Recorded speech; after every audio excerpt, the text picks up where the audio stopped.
Now that we've completed our initial homework and have a list of prospects we want to call, it's time to plan the approach.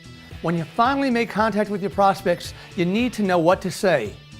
Remember that you also must make a great impression from the start. First impressions are very important, and it's almost impossible to reverse a negative first impression. To give you the edge, I suggest practicing the 5 Ps, which stands for proper planning prevents poor performance. To be a great relationship salesperson, the more effort you invest into the 5 Ps early, which means now, the greater the chances for your success later.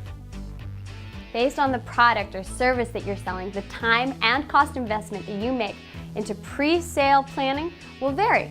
If you're selling a low-priced item to a lot of customers, you probably won't invest much time into any one sales call.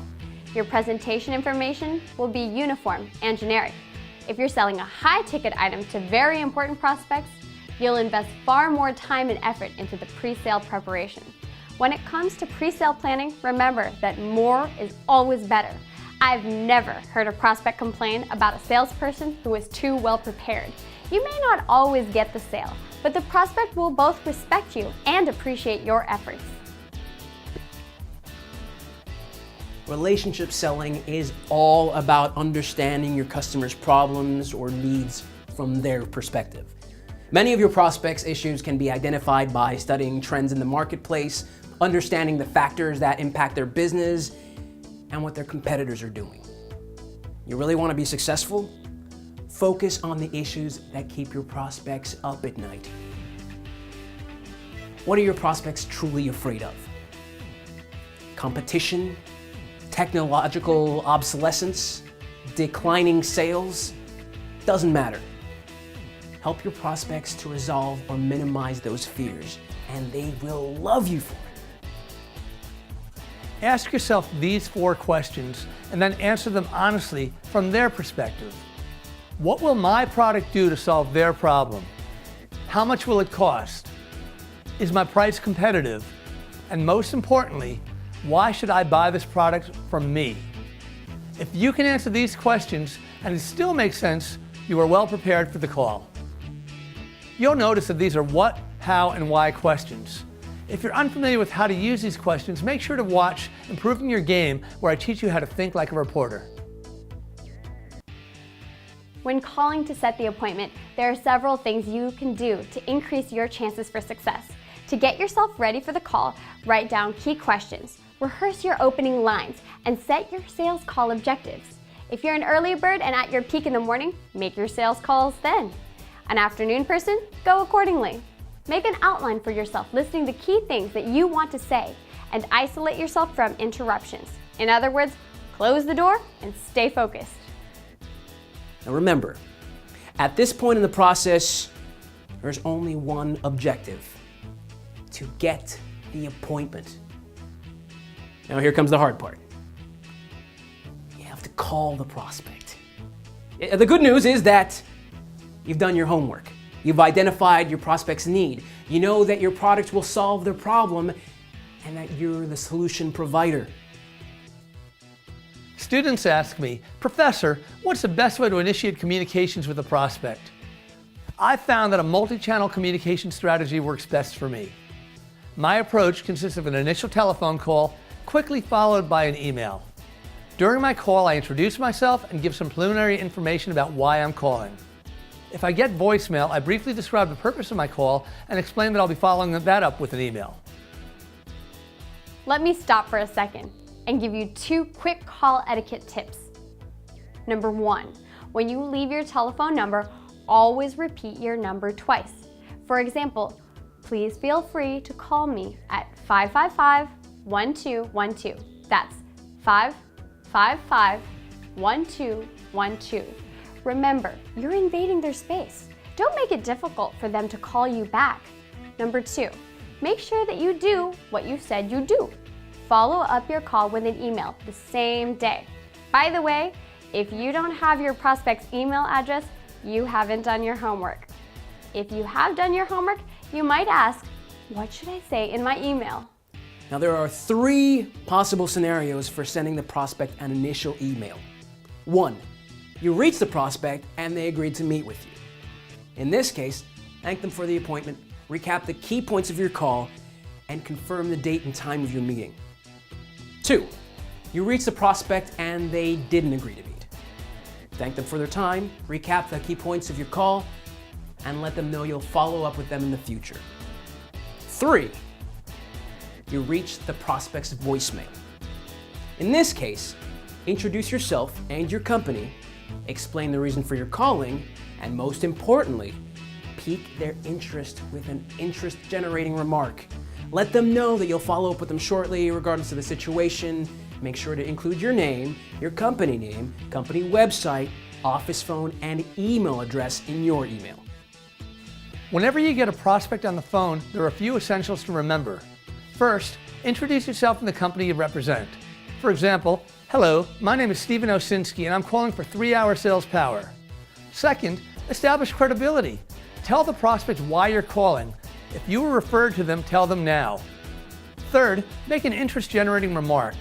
This is where the relationship salesperson leaps across the bridge from their side to the prospect side.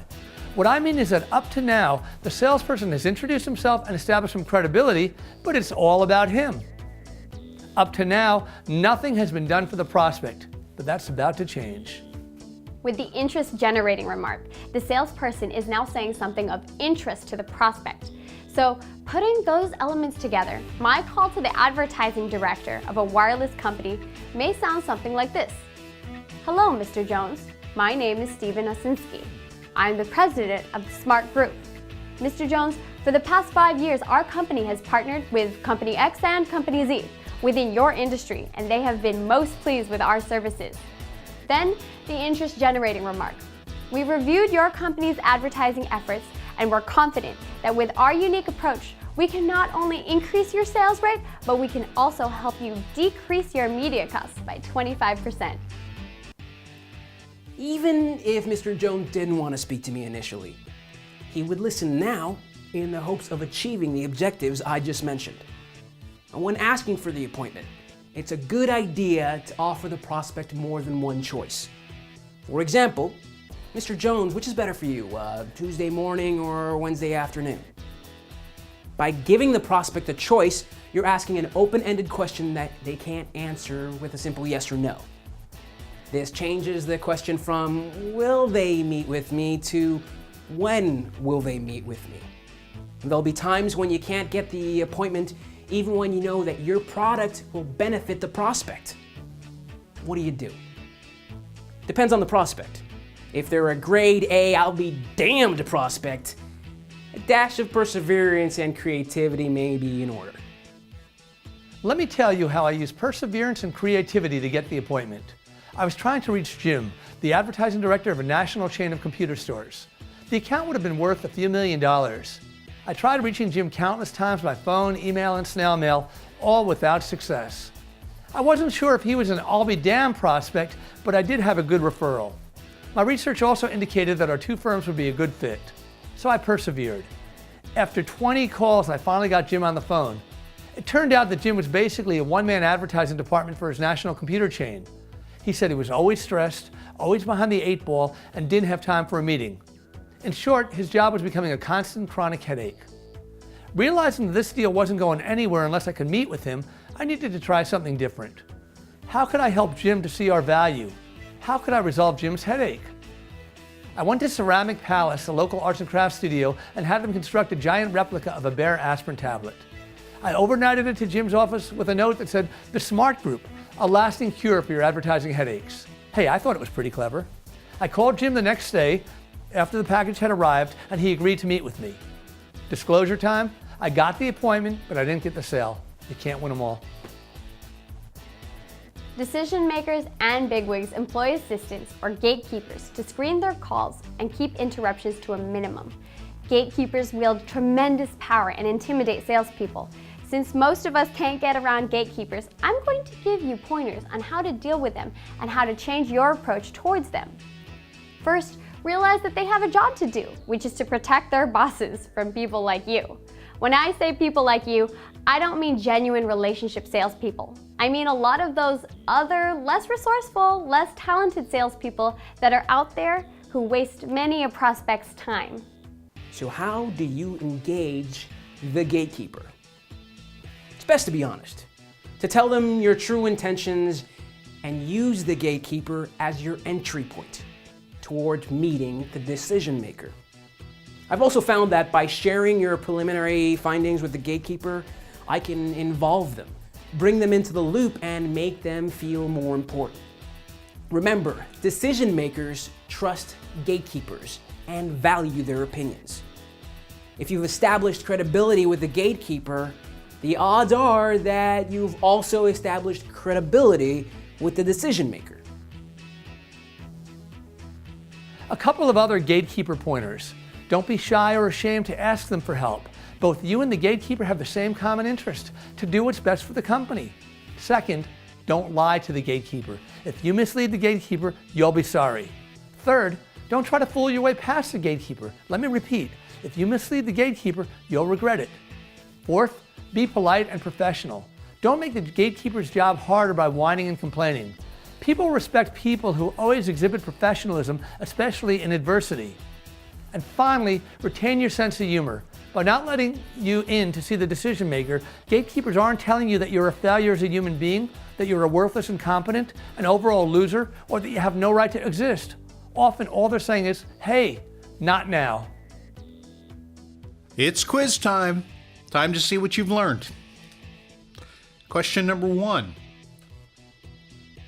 When you refer to practicing the 5 Ps, what are you referring to? Is it A, peas are an important part of your daily diet? B, take the time to do your background homework on your prospect before calling them. This maximizes your chance for success in obtaining an appointment. Or C, tongue twisters like Pittsburgh Peter picked a pickled pepper are fun to recite. 10, 9, 8, 7, 6, 5, 4, 3, 2, 1. The answer is B. The 5 Ps refers to taking your time and doing your homework before calling your prospect. This will maximize your chance for success in obtaining an appointment. Question number 2. How many times should you give your callback number when leaving a voicemail? Is it A, 1 time, B, twice, C, 3 times, or D, never? Because if they're interested, they'll look it up. 10, 9, 8, 7, 6, 5, 4, 3, 2, 1. And the answer is B, twice. Question 3. At what point during your initial telephone conversation with the prospect have you crossed the bridge and are now discussing something of importance to them? Is it A, when you introduce yourself and the company you represent? B, when you tell the prospect why you're calling? C, when you've made an interest-generating remark that is relevant and of interest to them? Or D, all 3 comments will inspire your prospect to talk with you more? 10, 9, 8, 7, 6, 5, 4, 3, 2, 1. And the answer is C, when you've made an interest-generating remark that is relevant and of interest to them. Question number 4. Is it okay to sometimes lie to the gatekeeper? A is yes, and B is no. 10, 9, 8, 7, 6, 5, 4, 3, 2, 1. And the answer is B. It is never okay to lie to the gatekeeper. Question 5. Which of the following is true about dealing with the gatekeeper? Is it A, gatekeepers are usually the entry point towards meeting the decision maker? B, you and the gatekeeper have different goals? C, decision makers generally don't value their gatekeeper's opinions? Or D, a salesperson should keep their findings away from the gatekeeper whenever possible? 10, 9, 8, 7, 6, 5, 4, 3, 2, 1. And the answer is A. Gatekeepers are usually the entry point towards meeting the decision maker. So to recap, always practice the 5 P's. Proper planning prevents poor performance.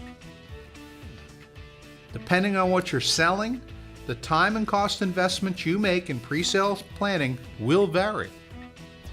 Low-priced items to a lot of customers, small investment of time into any one sales call. But high-ticket items to very important prospects mean greater time and effort into the pre-sale preparation. 2 call etiquette tips. Number 1, when you leave your telephone number, always repeat the number twice. Number 2, make sure that you always do what you say you're going to do. Follow up with the emails, follow up with the information, be on time. Do what you said you would do. What should I say when I get through to my prospect? Number 1, introduce yourself and the company you represent. Number 2, establish credibility. Tell the prospect why you're calling. If you were referred to them, tell them now. And number 3, make an interest-generating remark. Remember, this is where you as a relationship salesperson leap across the imaginary bridge from your side to the prospect side. You're now saying something of importance to them. And finally, how to engage the gatekeeper. Be honest. Tell them your true intentions. Use the gatekeeper as your entry point towards meeting the decision maker. Share your preliminary findings with the gatekeeper. Involve them. Bring them into the loop and make them feel important. Remember, decision makers trust the gatekeepers and value their opinions. Credibility with the gatekeeper equals credibility with the decision maker. So don't be shy or ashamed to ask for help. Don't lie to the gatekeeper. Don't try and fool your way around the gatekeeper. Be polite and professional. No whining and complaining. And finally, retain your sense of humor.